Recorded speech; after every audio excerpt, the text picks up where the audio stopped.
ओम नमो भगवते वासुदेवाय। श्रीमद्भागवत महापुराण चतुर्स्कंध मैं भक्त करो। पहला अध्याय में आपको स्वयंभू मनु की कन्या की वंश का वर्णन की कथा कहूंगा। आप इसको ध्यानपूर्वक सुने और इस चैनल को लाइक सब्सक्राइब जरूर करें।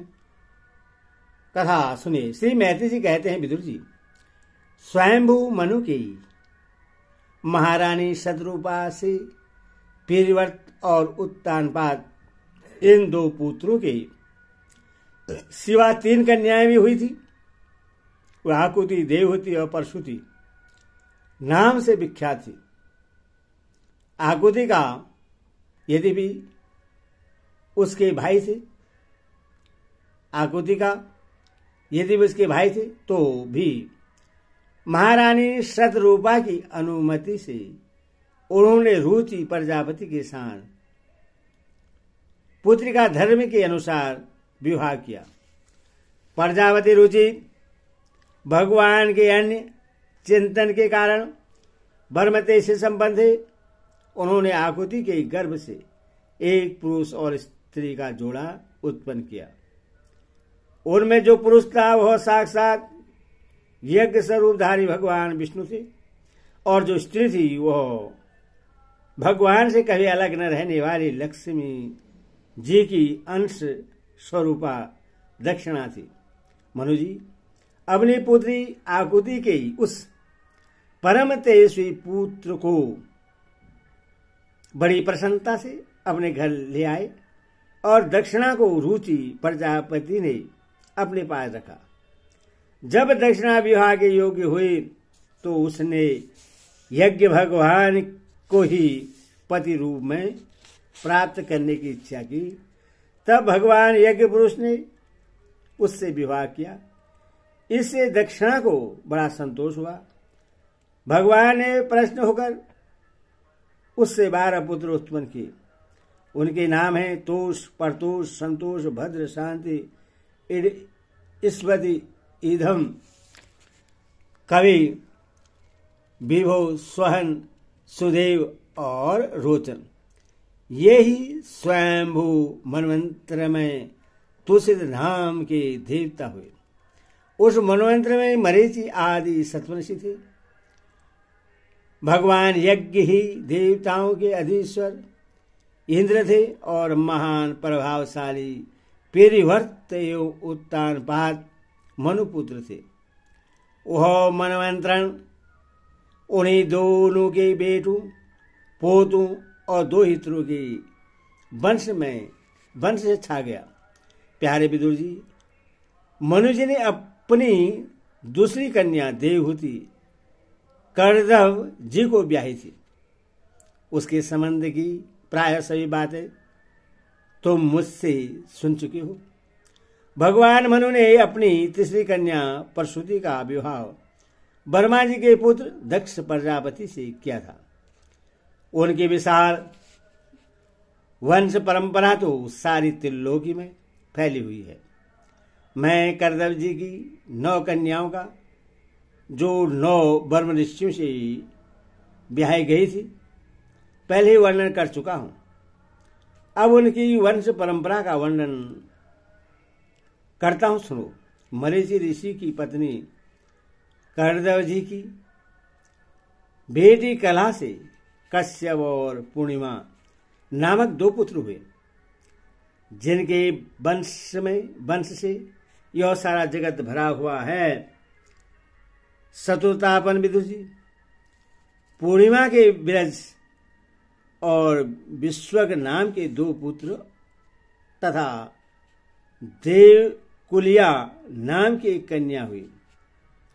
यही दूसरे जन्म में श्री हरि के चरणों के धोबन से देव नदी गंगा के रूप में प्रकट हुई। इंद्र की पत्नी अनुसुईया से दैत्यान्द्र, दुर्वासा और चंद्रमा नाम के 3 परम यशस्वी पुत्र हुए।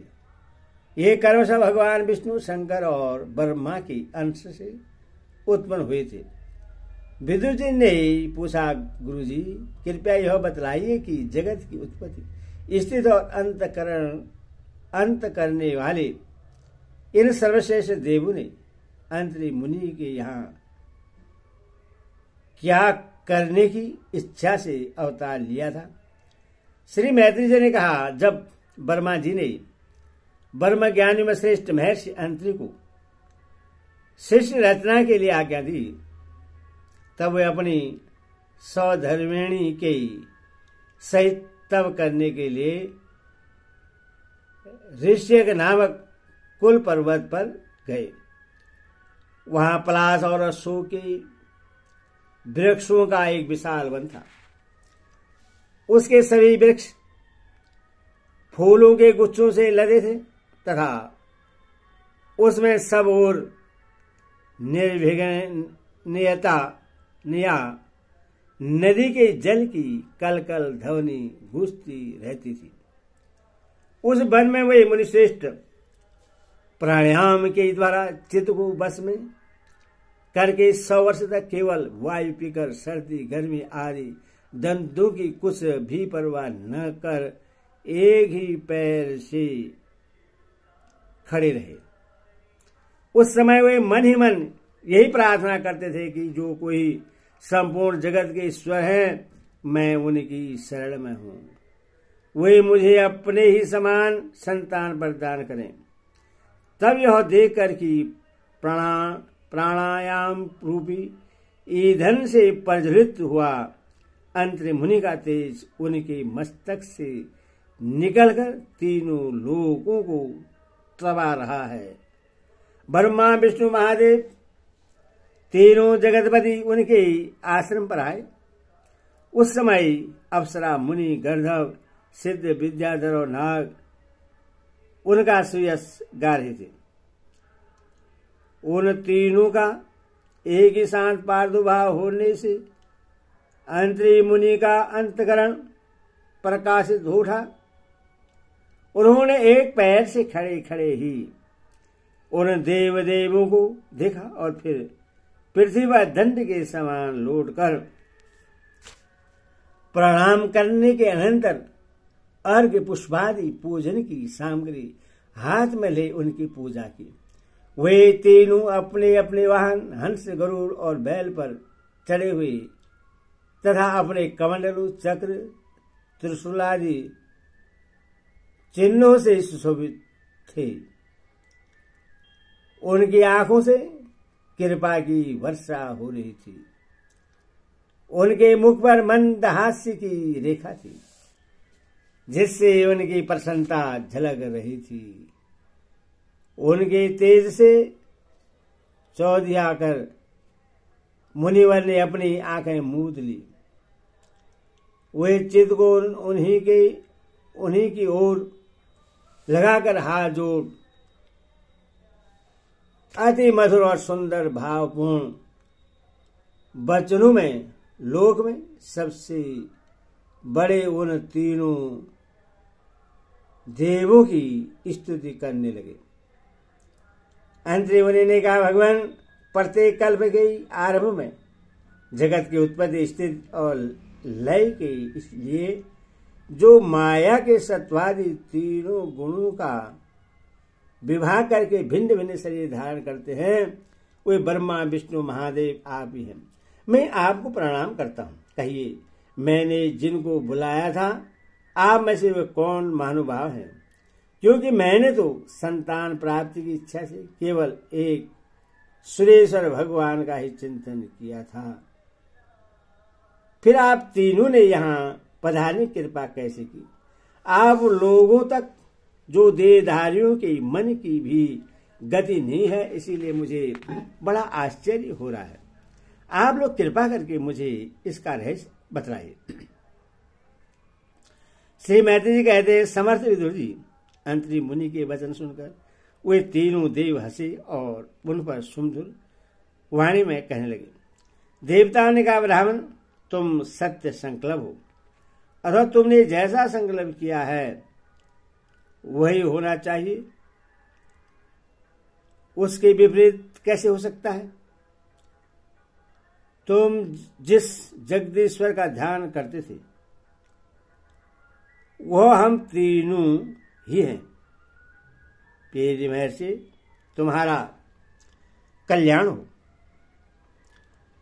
तुम्हारे यहाँ हमारे ही अनुस्वरूप 3 जगत ख्यात पुत्र उत्पन्न होंगे और तुम्हारे सुंदर यश का विस्तार करेंगे। उन्हें इस प्रकार अभिष्ट वर देकर तथा पति पत्नी दोनों से भली भांति पूजित होकर उनके देख रेख से ही देखते वे तीनों सुरेश्वर अपने अपने लोकों को चले गए। ब्रह्मा जी के अंश से चंद्रमा, विष्णु के अंश से योगवेदा दैत्यान्द्र जी और महादेव जी के अंश से ध्रुवासा ऋषि इंद्र के पुत्र रूप में प्रकट हुए। अब अंगिरा ऋषि की संतानों का वर्णन सुनो। अंगिरा की पत्नी सरधारी, सिनिवाली, कोको, राका और अनुमति, इन 4 कन्याओं को जन्म दिया। इनके सिवा उनके साक्षात भगवान उदय जी और ब्रह्मनिष्ठ बृहस्पति जी, ये दोनों पुत्र भी हुए जो स्वारोचित मनवंतर में विख्यात हुए। पुलस्त्य जी के उनकी पत्नी हविभूषे, महर्षि अगस्त और महातपस्वी विश्वा, ये 2 पुत्र हुए। इनमें अगस्त जी दूसरे जन्म में जठराग्नि हुए। विश्वा मुनि के इरबीड़ा के गर्भ से यक्षराज कुबेर का जन्म हुआ और उनकी दूसरी पत्नी केसनी से रावण, कुंभकर्ण एवं विभीषण उत्पन्न हुए।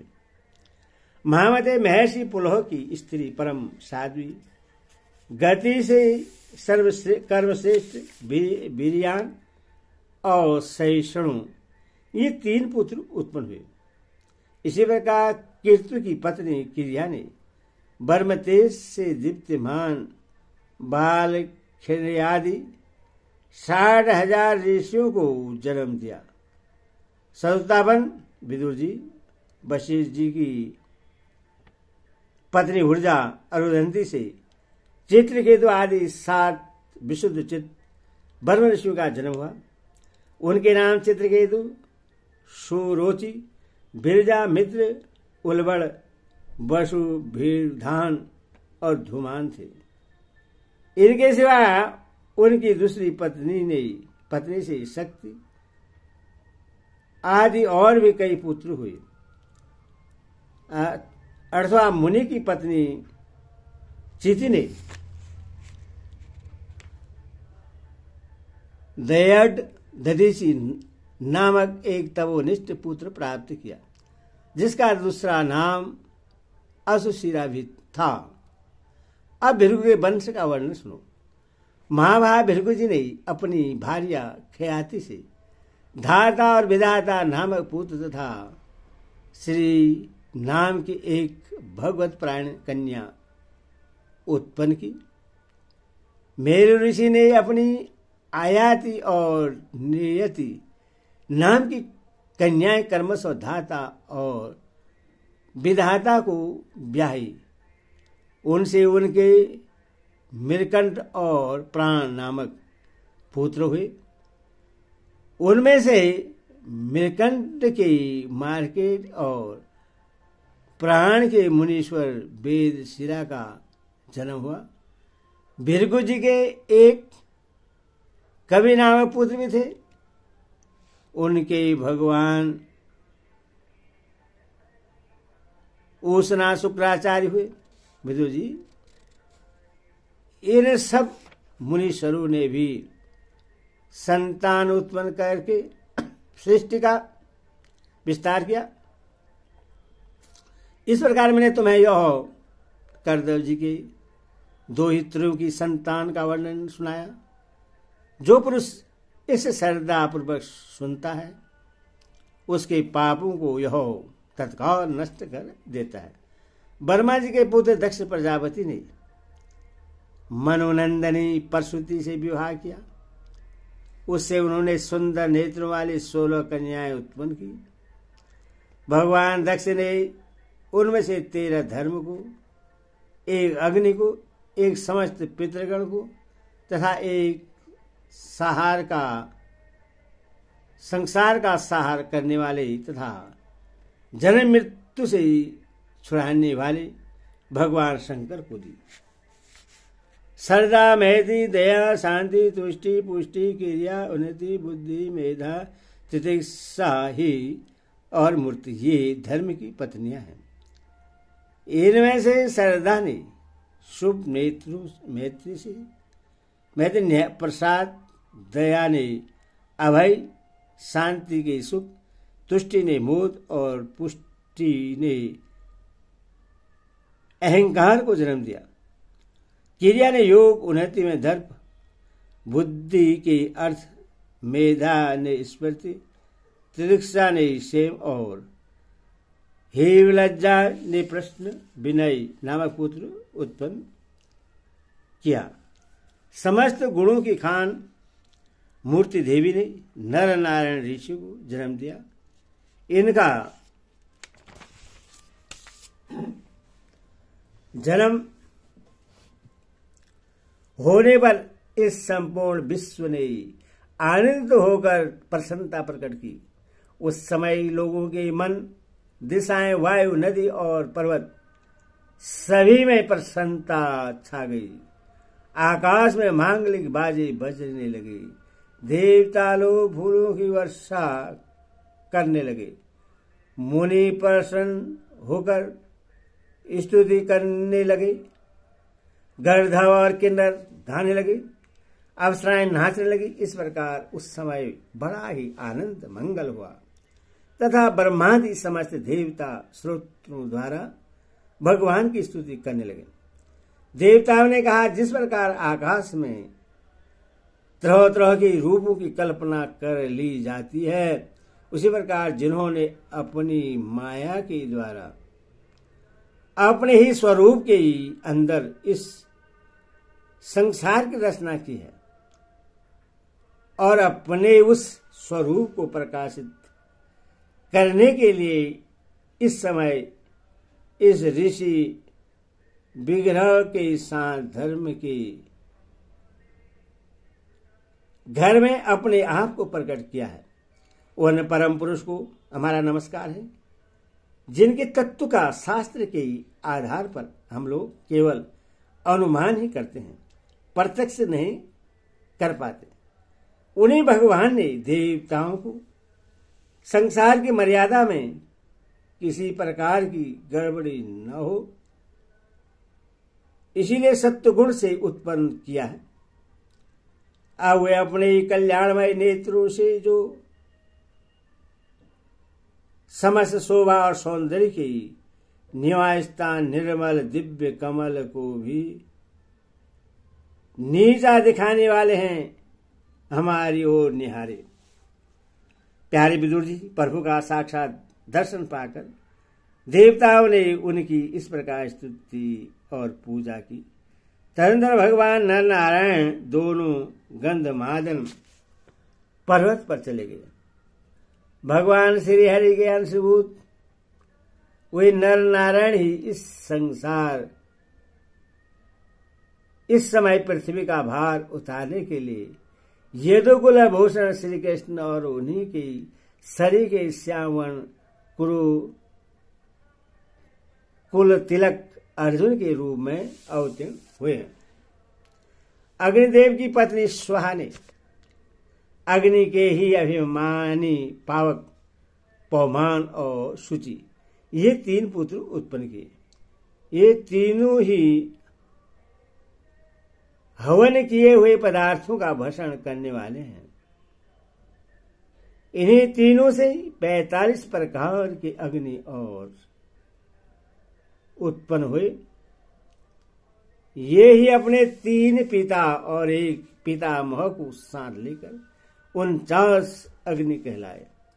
वैदिक ब्राह्मण वैदिक यज्ञ कर्मा में जिस उत्साह अग्नियों के नामों से आग्नेय इष्टियां करते हैं, वे यही हैं: अग्निस्वात, भयसत, सोमप और अर्यप, ये पितर हैं। इनमें सागरिक भी है और निरगिरिक थी भी। इन सब पितरों की पत्नी दक्ष कुमारी स्वधा है। इन पितरों में से स्वधा के धारणी और वयुना नाम की 2 कन्याएं हुई। वे दोनों ही ज्ञान विज्ञान में पारगत और ब्रह्म ज्ञान का उपदेश करने वाली हुई। महादेव जी की पत्नी सती थी। वे सब प्रकार से अपने पतिदेव की